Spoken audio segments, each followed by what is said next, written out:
step-by-step guide to delete duplicates from your photo library.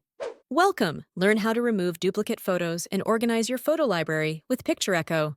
Step 1. Understanding the problem.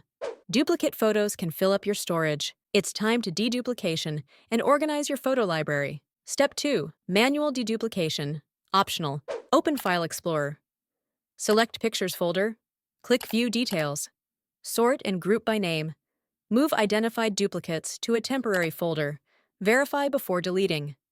Step 3. Automatic deduplication with Picture Echo. Download and install Picture Echo. Add your photo library path. Choose similarity level, exact or similar match. Click Start Search. After scan, click OK. Select duplicates using criteria, newest, oldest, etc. Choose to delete or move duplicates. Use Picture Echo to easily clean up your photo library and free up storage space.